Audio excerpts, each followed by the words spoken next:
Alright, I thought I had a whole lot more time to get all these videos in, but oh boy, I just looked at where we are, what's happening, and it'll just be easier if we have some more information. So, I look like a mess. We're going to do this. Talking about another god today. We're going to be talking about Tiamat, mother of the Chromatic dragonflight.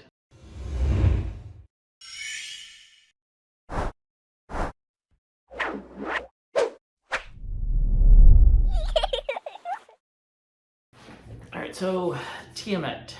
She goes by many names, such as Mother of Dragons, Queen of Chaos, Mother of Lies, Mother of Deception, Queen of the Brood, and the Betrayer.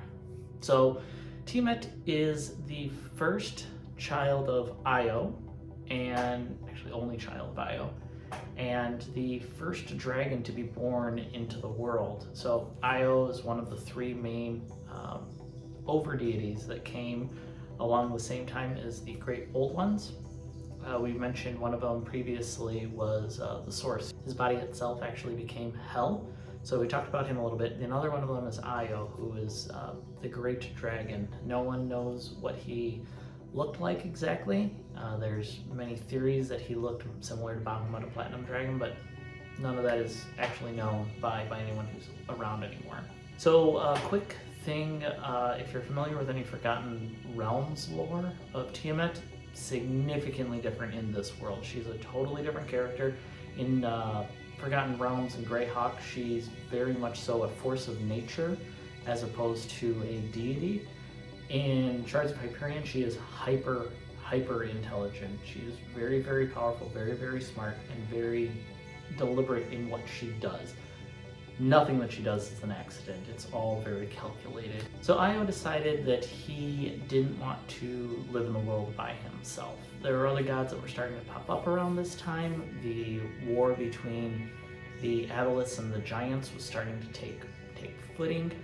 But Io, he still wanted someone to be with. He didn't want a mate. He was very much so against mates in any way, shape, or form. He was very, very keen on the idea of a master-tutor relationship. So he molded from the clay of Selûne his daughter, Tiamat, who he decided to share the world with and share his philosophical view of the world and the place of the dragons within it. Keep in mind when he says the dragons, he literally means just Io and Tiamat, just the two of them.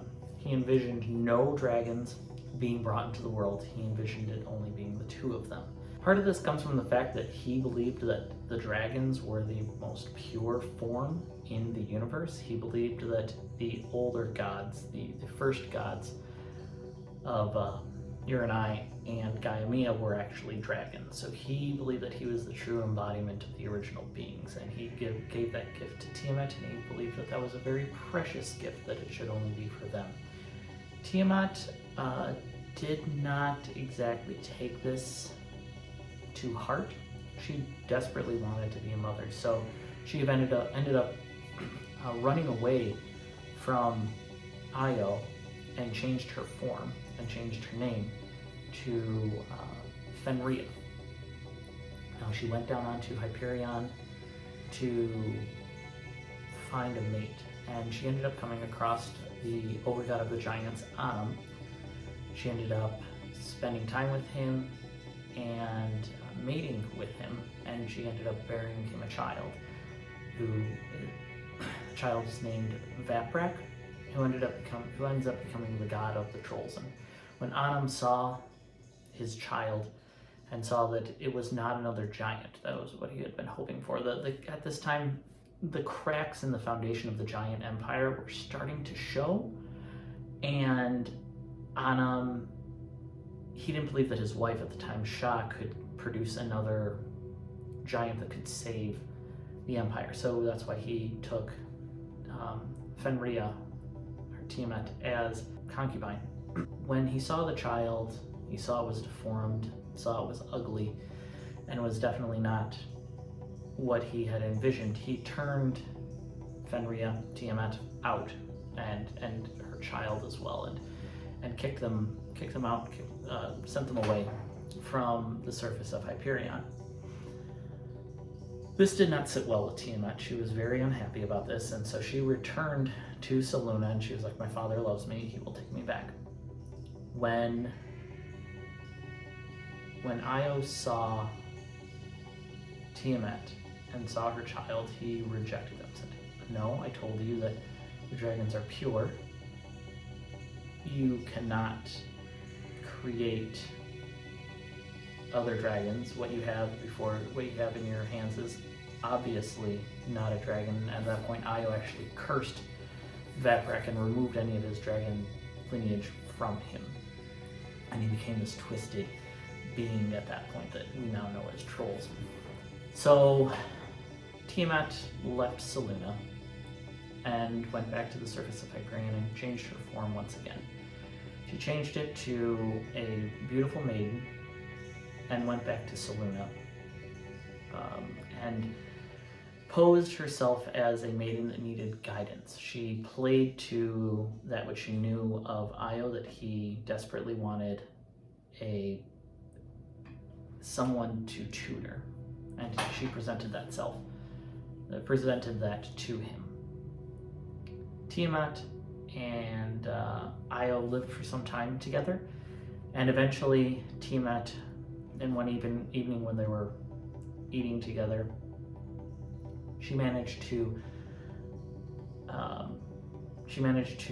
poison Io's drink. This lowered his inhibitions, made his state of mind fuzzy, and she was able to seduce him, and through that union she bore 5 children, and these were the first 5 dragons of the Chromatic dragon flight. So she bore the red, blue, black, green, and white dragons from this union.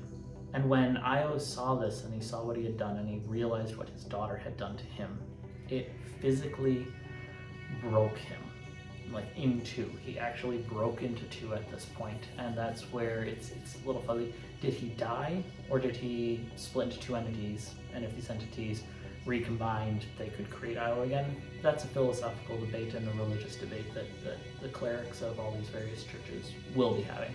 So Io split into 2 beings. He split into Bahamut, who eventually goes on to be the leader of the metallic dragonflight, and he also split into another one, Trogdor, who goes on to be the god of the Ferrous dragonflight. So Io splits. Tiamat flees Selûne at this point because she has her children, and goes down to Hyperion and grows her brood there. She raises up her dragons, and she takes war to the Giants' empire, and she burns it to the ground. This is a retribution against Anum for rejecting her. She then, once the empire is burned to the ground, she doesn't have any desire of actually ruling Hyperion at this point. She simply wanted to burn it. She goes back to Selûne, and at this point, Bahamut and Trogdor, they realized that they themselves would not be able to take on their sister along with her entire brood. So during this time when she's down there, they created images in their own likeness. There's a big origin story of how that ends up happening, but they birth the metallic and the Ferrous dragon flights. And for a long period of time, there's a civil war amongst dragons on Selûne, which results in a stalemate essentially between Bahamut and Tiamat, and Trogdor on the brink of death himself. That is why Ferrous dragons are so rare. You don't see them very often. You don't hear about them very often because virtually all of them were destroyed during this time period. And even though this was hundreds of thousands of years ago, they have still not fully recovered from this destruction that they took. A peace treaty is signed between them, and this has to do with a particular dragon on the material plane right around now named Mordrak, who ends up essentially burning Hyperion to a crisp and ends up garnering on the point of being an over-god. He, at this point, is more powerful than his mother, Tiamat, and powerful enough that there are many gods bounded together who can still not defeat him all at once. And this goes into the Great Blue Death and the fighting that happens between them during this time period, once this is over, Tiamat and Bahamut they maintain their peace treaty, and they decide that the areas of Selûne that they have been occupying is fine. They'll have a tenuous peace. If anyone steps over bounds, they're going to fight each other. And so Tiamat, she claims the dark side of the moon, and Bahamut claims the light side of the moon. Trogdor, unfortunately, is sacrificed in this to the extent that he is banished from Selûne and his children, and they go down to Hyperion where they live, and they're spread throughout the world, but they're very, very rare to find, and part of this is their survival tactics. They keep themselves very well hidden for the most part. So skip forward quite a while. Tiamat, she does eventually leave Selûne. She has a citadel there. That is where many of her children go after death. But she actually has made a home for herself in the Abyss, where she has birthed many demons, and they serve her there. And that's really where she starts and plots the destruction of the cosmos in a lot of ways. She doesn't want to utterly destroy it, including herself. She wants to subjugate it to dragon rule under herself. She really wants to do what Mordrak did, but on a cosmic scale. So that's ultimately what she's searching for. So the Church of Tiamat, all of her dragons are members of the Church of Tiamat, and their main doctrine is power through any means necessary, and use chaos to sow power, and vice versa, use power to sow chaos. Their main, one of their main sayings is that, and thought process is that it's not enough to win, others must lose. And this goes into everything that the Chromatic dragons really take to heart. In this sense, the black dragons are really her favorite in this way, because they truly embody that. Black dragons are cruel, and they need others to lose in order for them to be happy. So one thing that she has done is, and her followers and her church has done, is that her temples, they're not huge grand structures in general for a god that's as powerful as she is. She is a lesser deity, which in this world is the second highest up. They're more or less portals of power.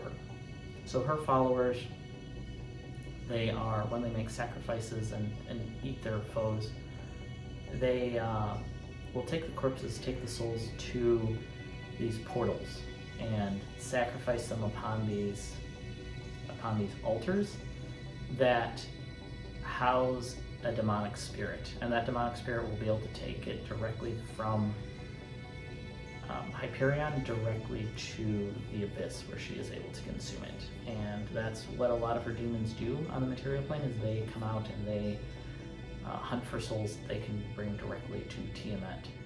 There is some friction between Tiamat and the Raven Queen because of this, but the way that Tiamat operates for the most part is she finds souls, and her followers find souls that they can corrupt to the point where they would eventually end up going to the Abyss anyways, and she just cuts out the middleman and takes them directly. And this is a way that she can ensure that they go to her in the Abyss and not some other god, or demon lord, I should say. So yeah, that's really the main things about Tiamat. She is has a little bit of a tragic backstory. I mean, she wanted one thing and it kind of twisted her over time, and she just became more and more and more twisted. Her children are definitely evil in every way, shape, and form. They hate the metallic dragonflight, especially Ferrous dragonflight. They don't like as much either, but they don't mess with them as much. Their main thing is if they see metallic dragons, they are going to attempt to fight them on sight if they have an advantage, if they can ambush them in some way, shape, or form, because those are the most delicious souls that they can. And if they can corrupt a metallic dragon, that is the ultimate prize for them. So yeah, that's a basic overview of Tiamat. There's tons more to this girl that I just don't have time to put in this video, but if you guys have questions, comments, go ahead and leave them down below, leave them in the Discord, and yeah, I'll see you guys when we play.